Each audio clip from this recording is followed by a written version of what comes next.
ሰላም በዚህ ቪዲዮ የምናየው አፕሊኬሽናችን ጋር ፒዲኤፍ እንዴት መጨመር እንደምንችል ይሆናል። ሊኒየር ቨርቲካል እናስገባ፣ ዊድዝ ማች ፓረንት እናደርገዋለን፣ ፓዲንግ ደግሞ 0 እናደርጋለን። ፓዲንጉን ሊስት ቪው ደግሞ እናስገባለን። ሊስት ቪው አስገብተን ሄይቱን ማች ፓረንት ባታደርጉትም ችግር የለውም። ፓዲንጉን 0 እናድርገው። ጨርሰናል። ሜንጋ አሁን ከስተም ቪው ክሬት እናደርጋለን።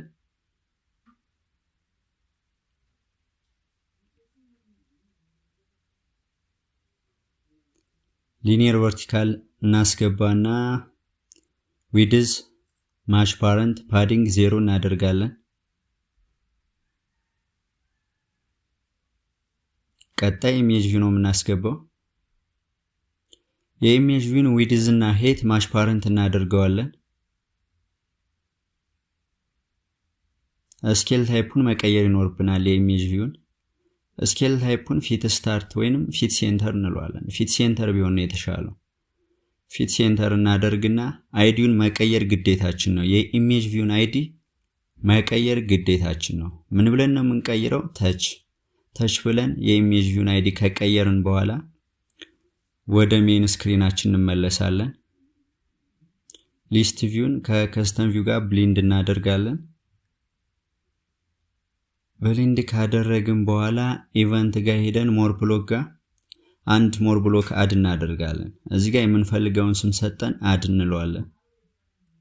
እሺ ወደ ውስጥ እንገባና ፒዲኤፍ አሴት የምትል ብሎክ እንፈልጋለን።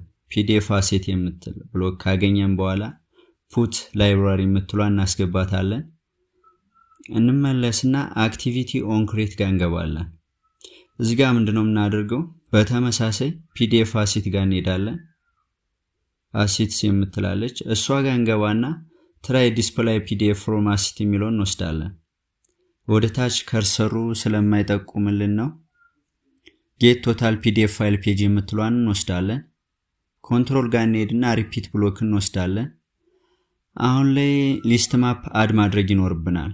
ሊስት ማፕ እዚህ ጋር የምንፈልገውን ስም ሰጠን አድ እናደርጋለን። ስክሮል እናደርግና አድ ኪ ቫልዩ ቱ ሊስት ማፕ የምትሏን ሪፒት ብሎክ ጋር እንከታለን። ቪው ጋር እንሄድና ደግሞ ሴት ሊስት ከስተም ቪው ዳታ የሚለውን በተመሳሳይ ከውስጥ እናስገባዋለን ማለት ነው። እሺ አሁን ሪፒት ብሎክ ጋር ጌት ቶታል ፒዲኤፍ ፋይል የምትሏን እናስገባታለን። ቁጥር አይደለም። ጌት ቶታል ፒዲኤፍ ፋይል የምትሏን እናስገባታለን። ምክንያቱም እዚህ ጋር አሁን የፒዲኤፍ ገጻችን 50 ሆኖ እዚህ ላይ ሪፒት የሚለው ጋር 30 ብንለው እስከ 30 ያለውን ገጽ ብቻ ካውንት አድርጎ 20ን ይረሳብናል ማለት ነው፣ አያሳየንም። በተመሳሳይም 70 የምንለው ከሆነ ካለምንም ጥቅም ተጨማሪ 20 ሊስቶች አድ ይደረጋሉ ማለት ነው። አሴት ለአሴታችን ደግሞ አሁን ፒዲኤፉን ኢምፖርት እናደርጋለን። 3 ነጠብጣቡን ነካና አሴት የሚላለ እሱ ጋር ገብተን ፕላስ አይከን አለች ላይ እሷን ነካና ፒዲኤፍ ፋይላችንን መርጣለን። ፒዲኤፍ ፋይላችንን ማርክ አድርገን ሴሌክት እናደርገዋለን። ቀጣይ 3 ነጠብጣቡን ነክተን ሪኔም እንለዋለን።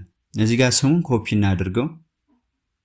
ኮፒ ካደረግን በኋላ ካንስል ብለን ወደ ኦን ክሬት እንሄዳለን። ኦን ክሬት ጋር እቺ አሴት ቦክሷ ላይ ፔስት እናደርገዋለን። ኮፒ ያደረግነውን ስም ሴቭ እናደርግና እንመለሳለን። ወጠን ወደ ሊስት ቪው ነው የምንሄደው። ቪው ጋር ሄደን ሊስት ቪው ጋር እንገባና ኢቨንት ኦን ብላይንድ ጋር እንገባለን።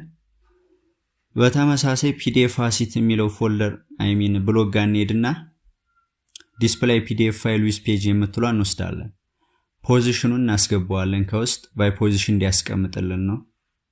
አንዴ ባክንልና ላይብራሪ ጋር ሄደን አፕ ኮምባት ዲዛይን የሚለውን ኦን እናደርጋለን። አሁን ራን አድርገን አፕሊኬሽናችን ቼክ እናድርገው።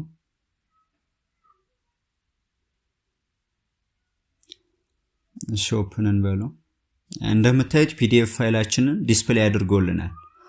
እዚህ ጋር ልነግራችሁ የምፈልገው ነገር ምንድነው? ይሄን አፕሊኬሽን ለሞባይል እንደ መስራታችን መጠን ፒዲኤፍ ፋይላችንን ክሬት ስናደርግ በተቻለን አቅም በአራቱም ሳይድ ምንም አይነት ፓዲንግ እንዳይኖረው እንዲሁም ደግሞ የፒዲኤፋችንን ፎንት ሳይዝ ትንሽ ከፍ ማድረግ ይኖርብናል